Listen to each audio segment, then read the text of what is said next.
@CasGlobalTV. It's quiet in the capital of Caracas just hours after the strikes, but earlier explosions rocked Venezuela, knocked out power, and sent people running outside.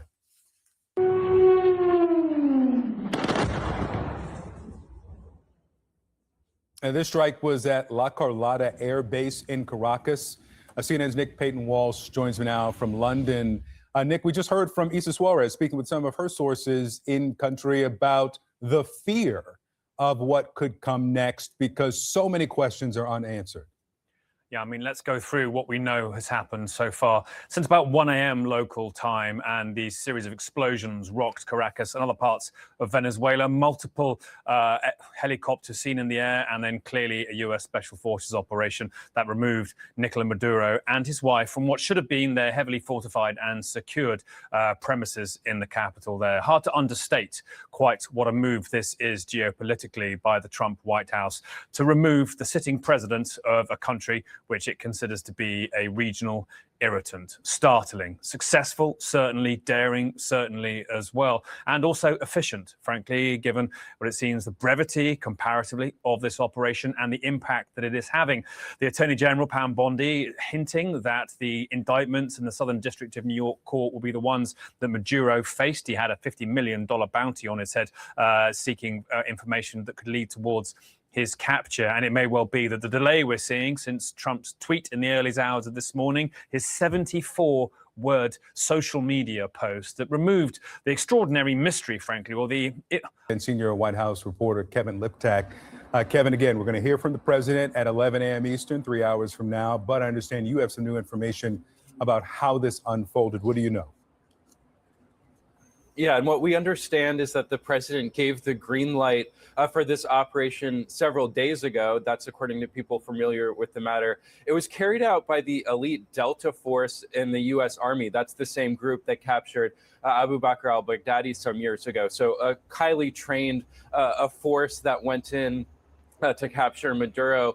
They were tracking his location with the assistance of the CIA. And we know that the president had authorized the CIA to operate covertly inside of Venezuela, some weeks ago. We saw some of what they were doing just this week when we learned about that strike on a dock facility that the president said was transporting drugs. But now we're getting a fuller picture. All money ain't good money. Slow motion always better than no motion.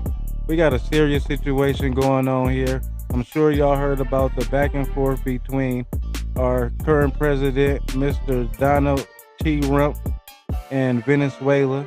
He threw it off and said it's about the drugs being sent into the country, but let's be honest, Venezuela is not even top 10 responsible for the drug house being ran into the US of A. How about look at China and things of that nature, but do your own research. He captured Maduro, the person who runs their country. So let me know how y'all feel about that. Was this deserving, necessary? Do y'all believe they narrative? Is this helping our country, hurting it, or y'all don't even care? Let me know, spam it up, and what this means for the future. The opposition so fast, and there was a lot of opposition. People were wondering, do we get them by surprise? Sort of surprised, but they were waiting for something. It was a lot of opposition. There was a lot of gunfire. You saw some of it today. But he was trying to get to a safe place, which wasn't safe because we would have had the door blown up in about 47 seconds, they say on average, regardless of how thick the steel was.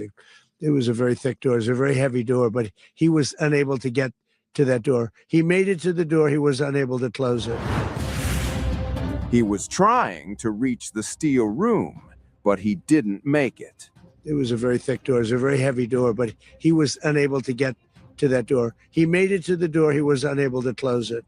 That's how Donald Trump described the final seconds of Nicolás Maduro as U.S. Special Operations Forces closed in.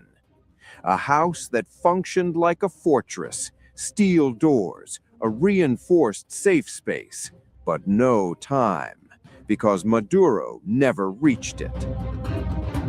In the early hours of Saturday, January 3rd, the skies over Venezuela lit up. Low-flying aircraft, explosions, power outages across parts of Caracas. U.S. Special Operations Forces had entered Venezuelan territory, and their target was the president himself. Maduro and his wife, Celia Adela Flores de Maduro, were inside Fort Tuna, a heavily guarded military complex in the heart of the capital. According to senior figures in Maduro's own party, the residence was struck directly. What followed, they claim, was a kidnapping. Washington calls it something else. Multiple U.S. officials told American media the operation unfolded in minutes. Maduro and Flores were asleep when elite troops entered the residence.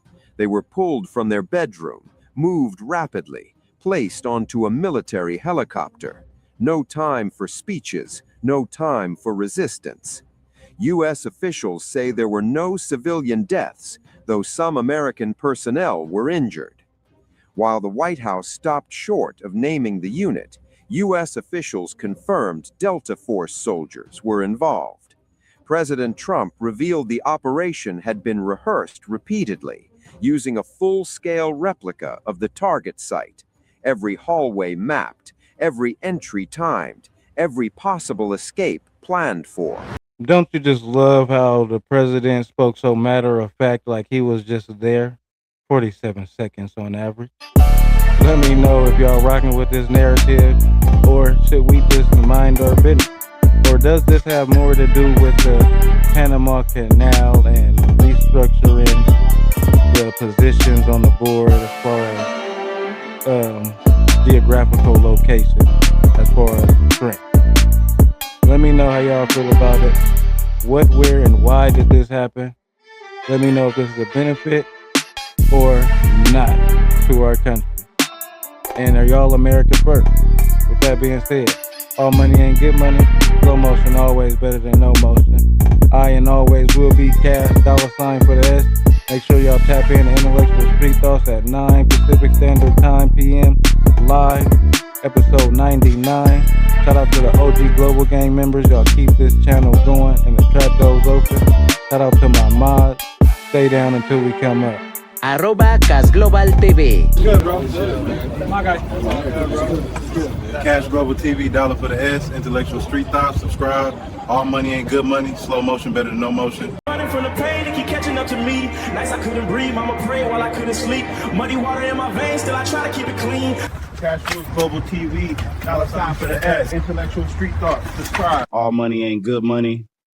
Slow motion better than no motion.